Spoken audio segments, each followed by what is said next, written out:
a new matter anyhow. Okay, but how central is it? How central is it wearing a niqab or a burqa to being a Muslim woman? Let me...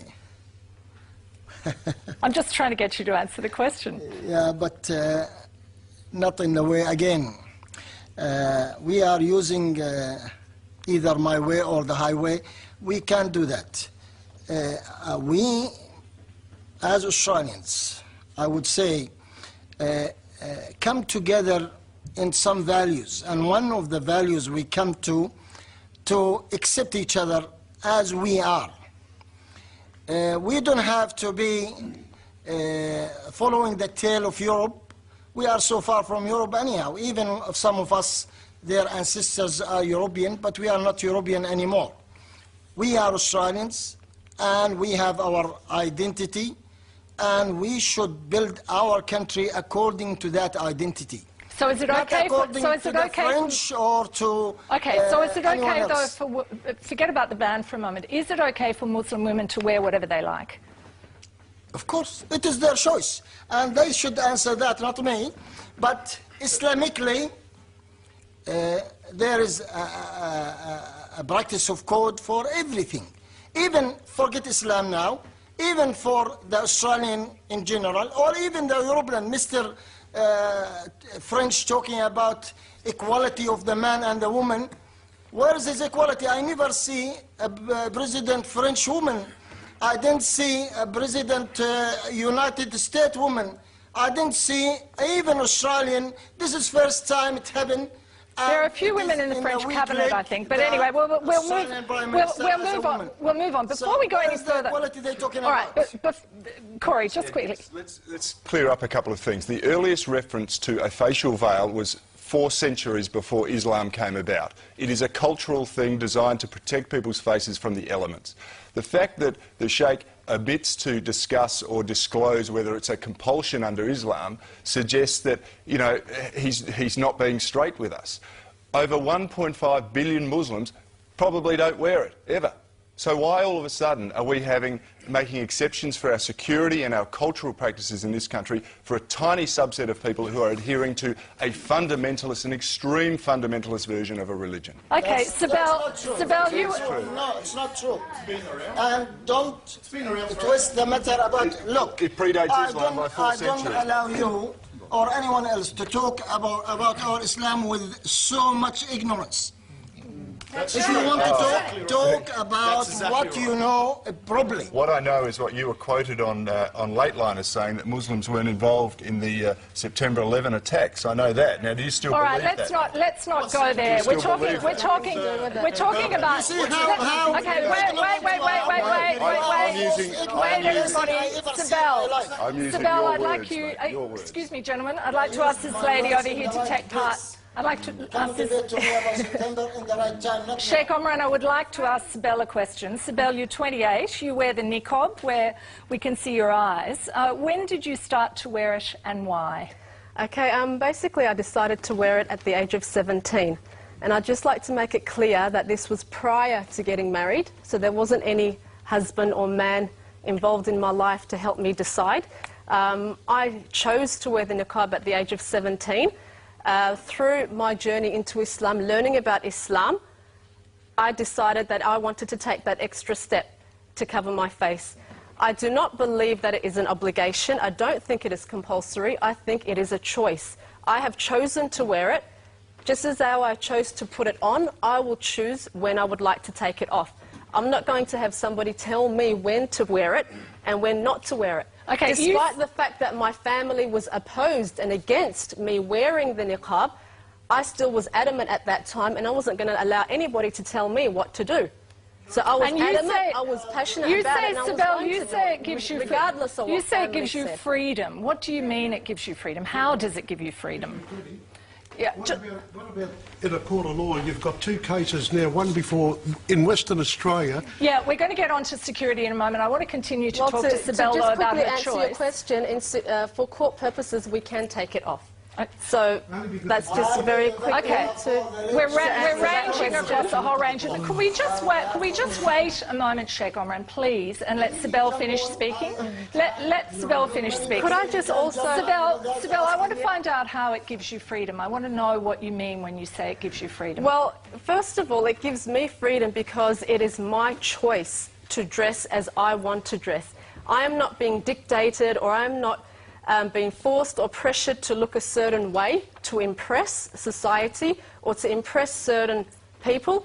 I dress the way I decide and I choose to dress. So it gives me freedom in that sense that this is what I want to do and I'm going to do it.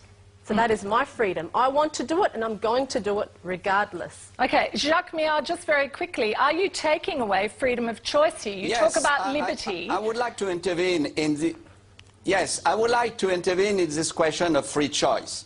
We had a lot of Muslim women coming to the information mission saying to us that this is a false argument. Why?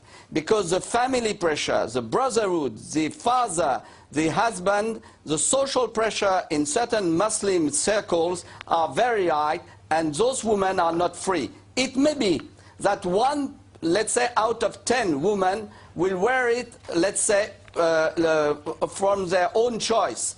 Then I will say something. How is it that this behavior is shocking us? Is the individual choice enough to, let's say, to permit such practice? If I want to go naked in the streets, I think I will be arrested and sent me back home. So there are certain common rules to abide in our country. That means you go free face, and this is our rule. So the question of free choice stops where the law begins. Okay, I know a lot of people want to take this up. We have to go to a commercial break. I'll come back to you, Amina. And coming up, we'll talk more about the issue the gentleman over here raised, the burqa and security. That's next. Tonight we're talking about France banning the burqa, and I'm interested in how some other Australians who aren't Muslim feel about the idea of a ban on the burqa. Colin, what do you think? Well, I think it really subjugates women totally and completely. Although I understand there's a couple of women here who, by choice, when they're older enough, 17, 18, 28, whatever it was, they chose to do that themselves. I completely understand it. That's a different thing. Or, of course, there are converts who choose to do that as well. But overall, you know, there's girls in the age of 6 years of age, they're already having to put on the hijab. Definitely by the time they're 9 years of age, when they have their menses. Okay, so do you want a ban? I'm just trying to yes. get to the centre of this issue. You do? Yes. You want a ban here in Australia? Yes. All right. Janine, what about you? What do you think? I agree with Sibel. I think it's like a woman's choice what they do, and like it's a piece of clothing. If it's not offensive, why can't we wear it? Okay. Cory Bernadi, you've been calling for a ban in Australia quite strongly. Why?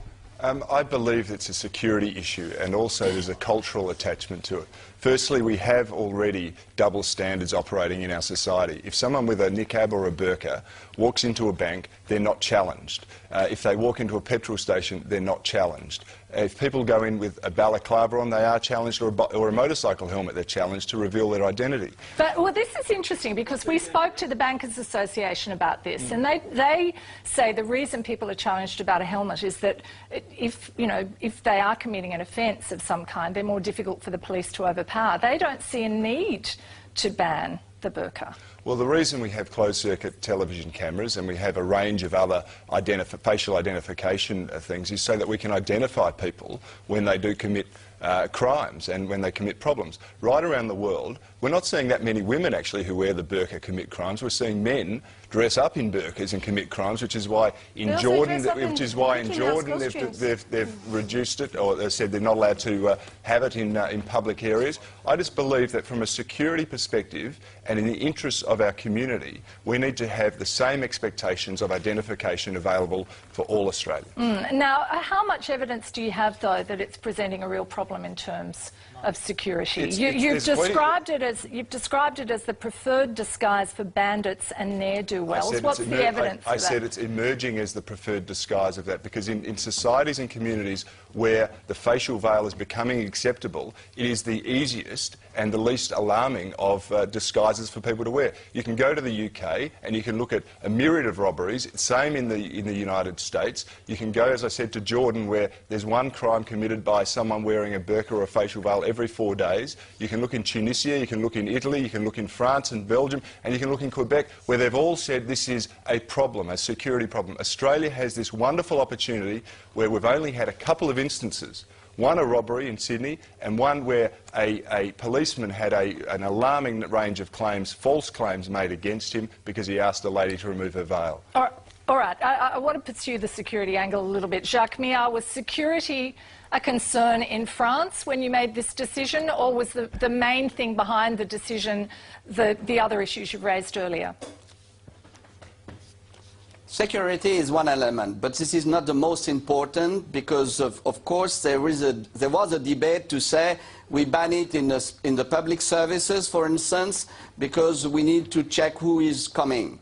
But I think it goes deeper. The fundamental question which is at stake is what kind of society do we want? Do we want to live in ghettos, that means in separate communities, or do we live as a citizens in a free country? And as a citizens in a free country, we need to have equal footing between men and women. I will accept, the veil when men are going to carry it, to have it. So this is not the case. This is a statute of woman which is at stake, because behind the veil you have also many others problems, like do those ladies want to shake hands with men? Do they want to in separate swimming pool? Do they want to go to mixed schools? Do they want to eat next to somebody who is eating pork? This is the principles which are at stake. All right. What kind of society do we want? Okay, Tariq, what's your response to to say that? something about this? Because yeah. Yes, I'm keen to hear what you have to say. Yes. Yes, look, I think that once again, these are false arguments, because the reality is that the new generations of Muslims, second, third and onward generations, in France and elsewhere in the West, they are more visible because they are not living in ghettos. So the point is for us to abide by some principles. And the principles in Australia as well as in France are that there are laws that we are respecting, and all the Muslims, the great majority of the Muslims are abiding by the law. And now the burqa or the niqab or anything which is covering the face, once again, I think that from within the Islamic communities we need to have a discussion about this and to go through a pedagogical trend to get a better understanding of Islam. I don't think it's a prescription, but I understand that some women, as we have on your in your show, are saying this is my choice, and I think that you have to respect this. This is the starting point. You abide by the law and you respect the free choice. And there is no one who can come in the secular state to tell the Muslims this is Islamic or not and this is cultural or not. This is for the Muslims to say it. So the one who is talking for the Muslims saying it's cultural, this is not of his business. It's something which is coming from within the community. Now we abide by the law, and then we try to get something which is, there is no imposition. You cannot impose onto someone the way he has or she has to dress or not to dress. And this is the starting point. The point here is that look at what Jacques Millard was saying. He starts with the headscarf, and then he go to the burqa, and then he speak about shaking hands, and then he speak about eating, and then he speak about anything which has to do with personal and private affairs. So in fact, from this, the problem that he has is the new presence of Muslims, and he's using the burqa to attack something else. So this is a pretext, and I think that this is very dangerous for pluralistic society and our future. Okay, can I have a quick response from you to that, Jacques? Very simple. First of all, it's true, the secular law is the one which is implemented in France. Secondly, if a priest is going to toll the bells at 4 o'clock in the morning, it will be forbidden to do it. If a Sikh doesn't want to have an helmet when he's driving a motorcycle, he will be forced to do it. So please, Tariq, don't what are you talking about? No one is asking this. Argument again. I'm sorry to say to you that this shocks the deep soul of all nations and Western nations in the world, and you cannot avoid it. This is not a question of personal choice. Especially in France. This is something. These are discussions that are mainly in France. Okay, I want to get back to the security question because that's very much what's driving the debate here from you, Cory Bernadi, and I'm going to have to stop.